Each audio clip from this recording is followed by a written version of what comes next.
warahmatullahi wabarakatuh. Apa kabar anak Menteng? Senang sekali saya Andin Syakila hadir menemani teman-teman semua dalam acara Menteng 10. Dan seperti biasa nanti akan hadir narasumber kita yang sudah siap menjawab pertanyaan kamu semua, yang sudah tim kami akurasi melalui Instagram kami ya di @unwahasaja. Beliau adalah Wakil Rektor 2 Universitas Wahid Hasyim, yaitu Ibu Hanifah SE MSI AKTCA. Untuk itu jangan lupa follow dan subscribe semua official sosmednya Unwahas ya. Dan tentunya baik Instagram maupun YouTube Unwahas TV. Yaudah langsung saja diproduksi langsung di Jalan Menoreh Tengah 10 nomor 22. Ini dia Menteng 10 episode 4. Baik teman-teman, yang seperti kita informasikan tadi ya, kali ini kita sudah bersama salah satu tokoh di Universitas Wahid Hasyim, yaitu Wakil Rektor 2, satu-satunya perempuan yang menduduki sebagai Wakil Rektor di Universitas Wahid Hasyim. Ada Ibu Hanifah SE MSI AKTCA. Ibu, Assalamualaikum, apa kabar? Baik, Waalaikumsalam warahmatullahi wabarakatuh. Baik Ibu, terima kasih Bu ya sudah datang di podcast kami ada Menteng 10. Kali ini Ibu bakal ada pertanyaan-pertanyaan, 10 pertanyaan yang sudah kami rangkum melalui Instagram kami ya Bu ya, di Unwahas aja. Baik Ibu, kita langsung masuk ke pertanyaan ya Ibu ya. Mungkin sebelum pertanyaan ya Bu ya, selain sibuk menjadi Wakil Rektor ya Bu ya, selain itu Ibu kesibukannya apa aja nih Bu ini? Karena dunia pendidikan ya harus belajar. Selain belajar juga belajar, karena kita juga menjadi mahasiswa juga. Baik Ibu, lanjut ya. Kita masuk ke pertanyaan pertama, datang dari @sofi.afifah_81 nih Bu. Katanya nih Bu, di Unwahas ada beasiswa nggak sih bagi calon mahasiswa yang kurang mampu Bu? Oh, banyak sekali. Dia dari prodi apa ya itu Mbak Sofi? Wah, ini kurang tahu Bu. Sepertinya mahasiswa baru sepertinya mahasiswa Bu. baru. Untuk mahasiswa baru kebanyakan pintunya 2 ya, yaitu KIP sama KIP untuk mahasiswa baru KIP. Kemudian di semester berikutnya ada bantuan UKT, ada bantuan beasiswa PPA ya, masih apa tidak itu PPA dari LLDikti ya, mahasiswa berprestasi. Terus kemudian bantuan beasiswa yang lain yang dari internal seperti hafidhah, kemudian prestasi olahraga, seni dan sebagainya. Baik, jadi ada KIP kuliah, ada PPA ya Ibu ya, dan lain sebagainya, banyak sekali tentunya ya Kak Sofi Afifah. Dan selanjutnya Ibu terkait dengan bidang keuangan Bu. Ada pertanyaan dari @setionaris_l. Kenapa dana Ormawa disamakan setiap fakultas Bu? Padahal jumlah mahasiswanya kan berbeda-beda. Seperti itu. Menurut Ibu bagaimana? Iya. Itu namanya subsidi silang. Kalau Anda kuliah di Fakultas Ekonomi, utamanya di jurusan akuntansi, itu ada namanya subsidi silang atau joint cost ya.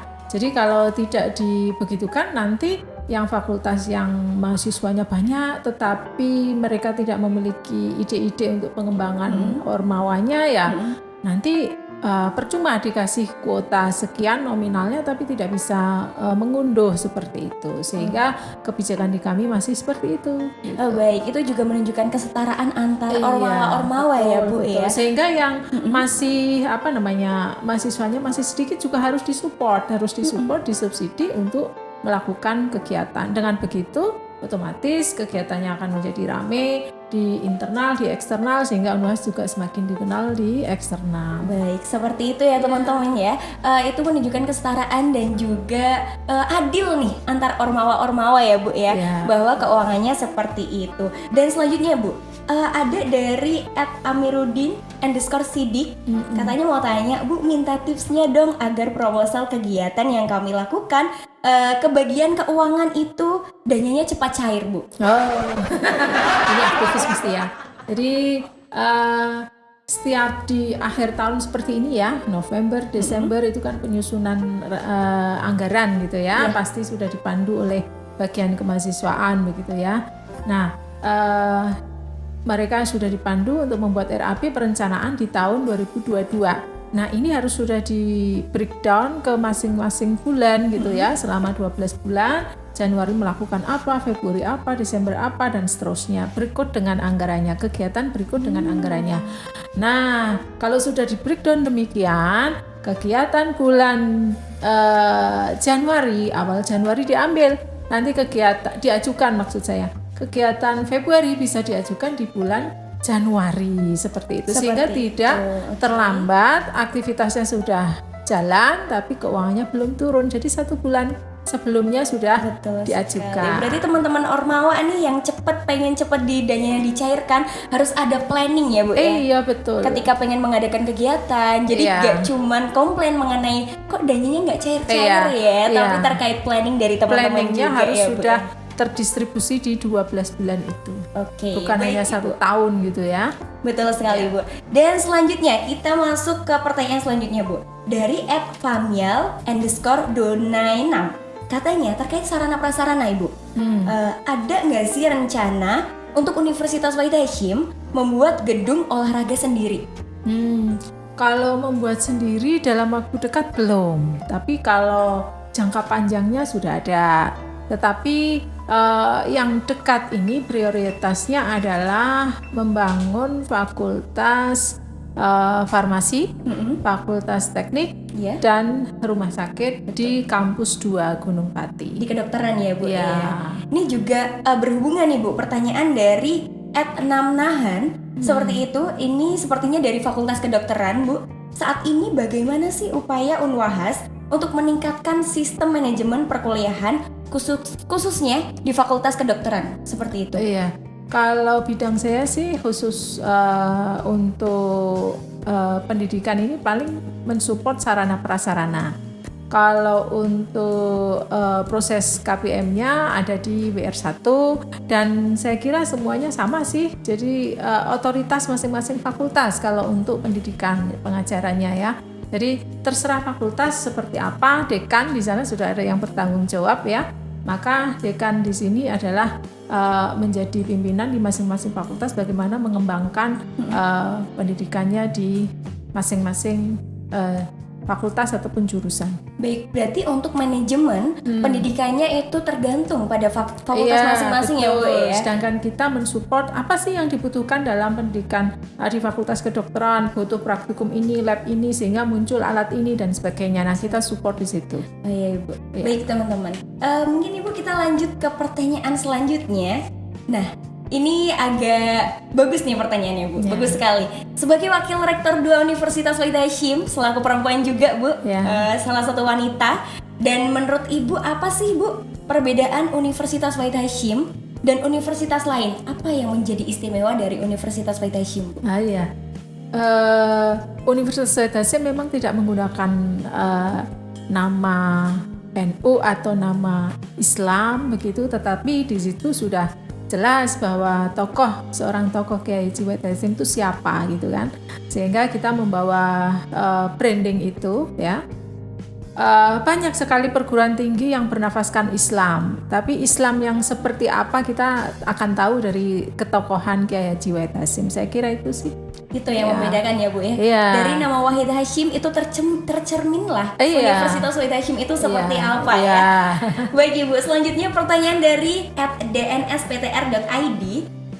Izin bertanya Ibu, dalam waktu dekat ini sarana prasarana apa sih yang Unwahas bangun Ibu? Ya itu seperti yang pertanyaan nomor berapa tadi ya? Tadi nomor 4 jadi, ya Bu ya.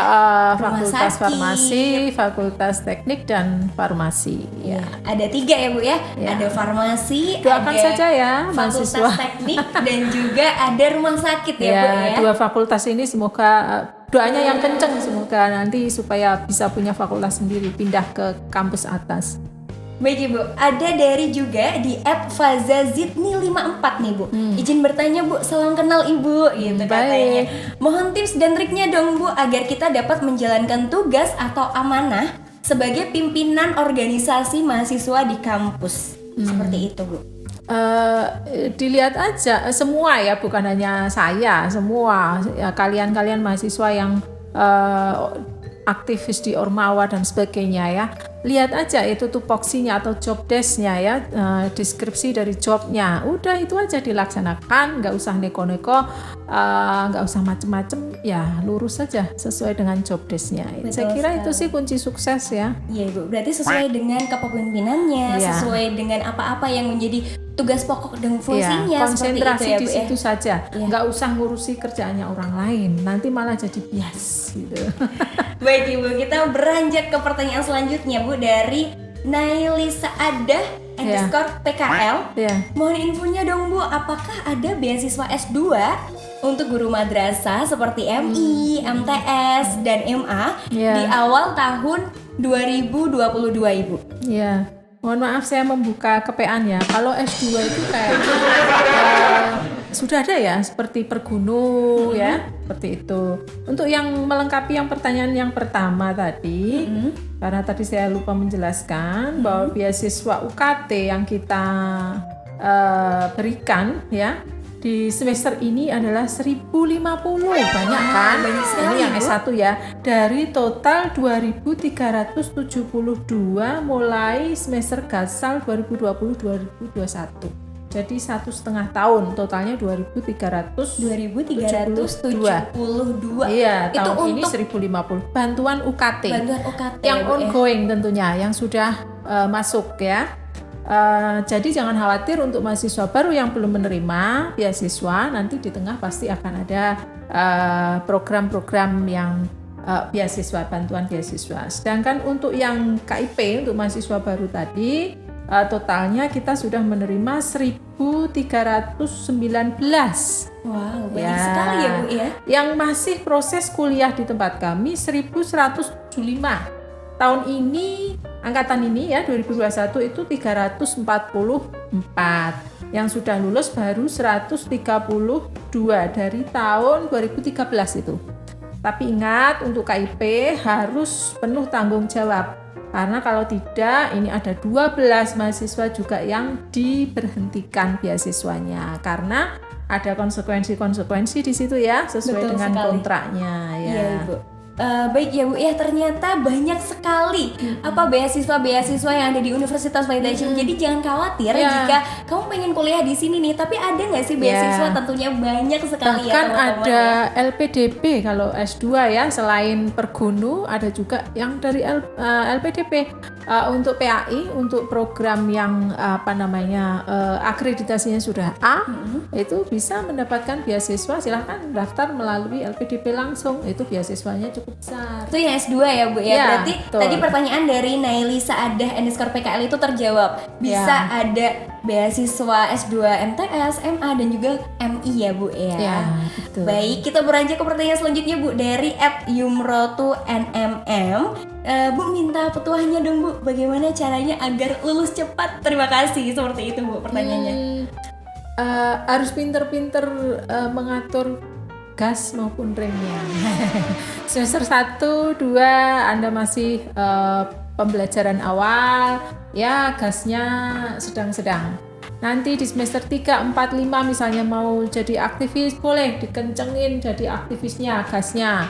Tapi nanti semester 6, 7 mau bikin skripsi ya, mulai agak dikurangi, direm ya, untuk aktivitas di luar terkait dengan tugas Organisasi akhir ya, Bu, ya? S1 itu kan harus menyusun skripsi. Betul sekali. Ya. Berarti untuk semester 1, semester 2, semester 3, 4 sampai 5 masih fine-fine aja untuk berorganisasi ya Bu ya. Iya. Tapi kalau untuk semester selanjutnya diremin lah ya Bu ya. Iya, Fokus ke tugas Skripsi. akhir, fokus ke skripsi agar cepat lulus. Seperti itu tipsnya ya dari Yumrotu NMM. Baik Ibu, 10 pertanyaan tadi sudah Ibu jawab dari anak udah lolos menteng.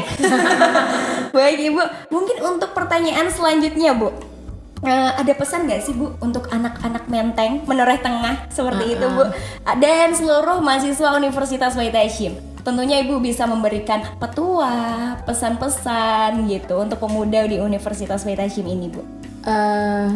Boleh mengembangkan semua unek-uneknya gitu ya, menjadi sesuatu yang berarti di Universitas Baitul Hashim. Jangan lupa brandingnya Unwahas harus selalu dijaga, gitu aja. Jangan lupa untuk brandingnya Universitas Iya, Wahid Hasyim tetap dijaga. Kemana-mana boleh, tapi harus selalu ini brandingnya Wahid Hasyim, Menteng, menoreh tengah. Betul sekali Ibu. Baik, itu tadi teman-teman dari Ibu Hanifah ya, selaku Wakil Rektor 2 Universitas Wahid Hasyim yang sudah menjawab 10 pertanyaan dari teman-teman Unwahas aja selaku anak Menteng dan pemuda Universitas Wahid Hasyim. Baik, saya Andin pamit. See you on Anak Menteng selanjutnya.